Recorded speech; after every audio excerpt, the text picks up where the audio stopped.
भारतीय राष्ट्रीय कांग्रेस भाग 2। भारतीय राष्ट्रीय आंदोलन की पृष्ठभूमि का पुनरावलोकन। सबसे पहले बात करते हैं आर्म एक्ट, जिसे शस्त्र अधिनियम भी कहा जाता है। यह लागू हुआ था 1878 में लागू किया गया था। इसका उद्देश्य भारतीयों को हथियार रखने से रोक लगाना था, जबकि अंग्रेज़ों को छूट थी। वर्नाकुलर प्रेस एक्ट, इसे गैनिंग एक्ट के भी नाम से जाना जाता है। यह एक्ट 1878 में लॉर्ड लिट्टन के समय यह एक्ट आया था। इसे गैंगिंग एक्ट के नाम से भी जाना जाता है। अब बात करते हैं इल्बर्ट बिल विवाद। इल्बर्ट बिल विवाद क्या है?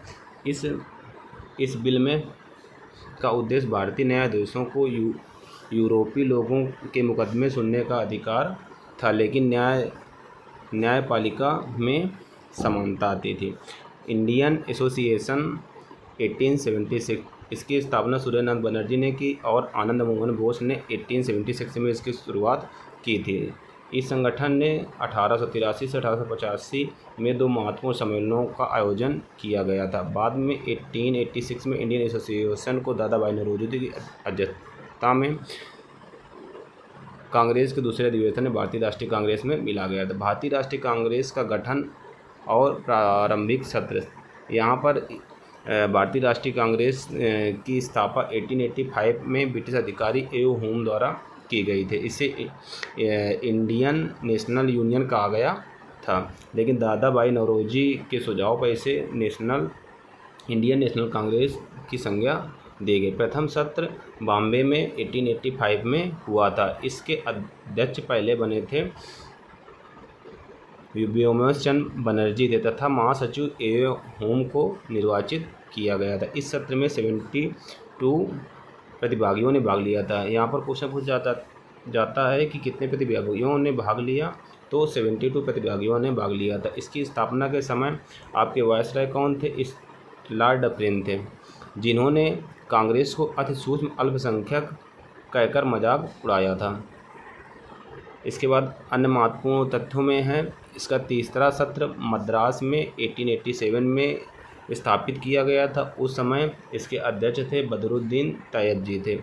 भारतीय राष्ट्रीय कांग्रेस के पहले मुस्लिम अध्यक्ष के रूप में बदरुद्दीन तैयब को जाना जाता है, जिसकी अध्यक्षता 1887 में मद्रास में की गई थी।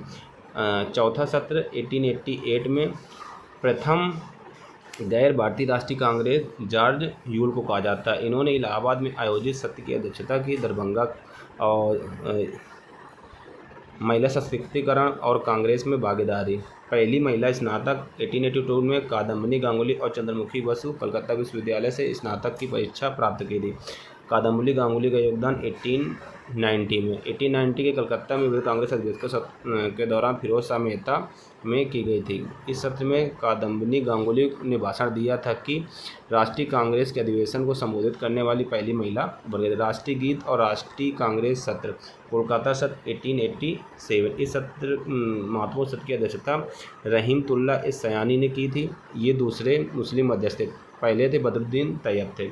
इस सत्र में पहली बार वंदे मातरम गीत गाया था। वंदे मातरम का इतिहास। वंदे मातरम का रचयिता बंकिम चंद्र चट्टोपाध्याय है, जो 1875 में लिखा गया तथा 1882 के उपन्यास आनंद मठ में प्रकाशित किया गया था।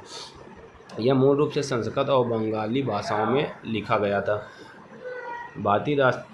भारतीय संविधान में 27 जनवरी 1950 को राष्ट्रीय गीत के रूप में अपनाया गया। बंगाल का विभाजन और स्वदेशी आंदोलन।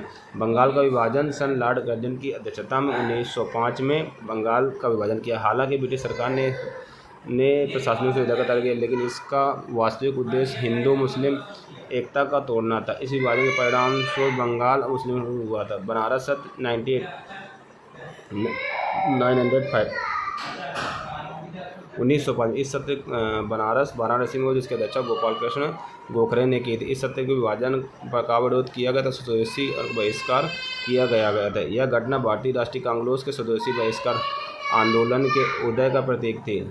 सर्वेंट ऑफ इंडिया सोसाइटी 1905 की गई थी। इस वर्ष 19 गोपाल कृष्ण गोखले के पूरे सर्वेंट ऑफ इंडिया सोसाइटी की अध्यक्षता की थी। गोपाल कृष्ण गोखले राजनीतिक गुरु थे। गोपाल कृष्ण गोखले को महात्मा गांधी और मोहम्मद अली जिन्ना दोनों राजनीतिक गुरु माना है। भारतीय राष्ट्रीय कांग्रेस का विभाजन की ओर बांकीपुर सत्र 1912 में यह सत्र पटना के बांकीपुर में आयोजित किया गया, जिसकी अध्यक्षता रघुनाथ नरसिंह मधोलकर ने की थी। इस सत्र में एओ होम को भारतीय राष्ट्रीय कांग्रेस का जनक घोषित किया गया। इस अधिवेशन को जवाहरलाल नेहरू द्वारा भाग लिया गया सत्र 1922 यह 37वां सत्र था। इसके अध्यक्ष चित्तरंजन जी थे। अंग्रेजों के बाद चित्तरंजन दास के अध्यक्ष पद से इस्तीफा दे दी और मोतीलाल नेहरू के साथ मिलकर 1923 में स्वराज पार्टी की स्थापना की गई। नरम दल और गरम दल। भारत के भीतर मतभेद। भारतीय राष्ट्रीय कांग्रेस के भीतर दो प्रमुख वैश्विक नरम दल और गरम दल थे। नरम दल 1885 से 1905 तक प्रमुख थे। ये नेता विशिष्ट अध्यक्ष के तहत संवैधानिक प्रार्थना और याचिका के विरोध में कर रहे थे। गरम दल 1852 के बाद उभार में आया। उन्होंने स्वदेशी बहिष्कार, राष्ट्रीय शिक्षा और आत्मनिर्भरता पर जोर दिया था। गरम दल के प्रमुख नेता हैं बाल गंगाधर तिलक हैं, बिपिन चंद्र पाल हैं, अरविंद घोष हैं, अश्विनी कुमार दत्त हैं। इसके बाद ब्रिटिश अधिकारियों द्वारा आलोचना। लॉर्ड डफरिन ने क्या कहा था? लॉर्ड डफरिन ने कहा था कि जो कांग्रेस है ये अति सूक्ष्म अल्पसंख्यकों कहकर इसकी भर्त्सना करी थी। लॉर्ड कर्जन ने कांग्रेस अपने पतन की ओर लड़खड़ा रही है और भारत में रहते हुए मेरी यह एक इच्छा है कि मैं इसे शांतिपूर्ण मरते समय मैं देख सकूं। महात्मा गांधी को राष्ट्रीय कांग्रेस में पहली बार भागीदारी।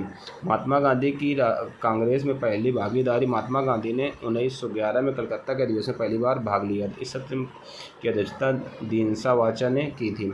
जवाहरलाल नेहरू की कांग्रेस में पहली भागीदारी। जवाहरलाल नेहरू ने 1912 में बांकीपुर पटना में हुए कांग्रेस के अधिवेशन में पहली बार भाग लिया, जिसकी अध्यक्षता रघुनाथ सिंह गोलकर ने की थी।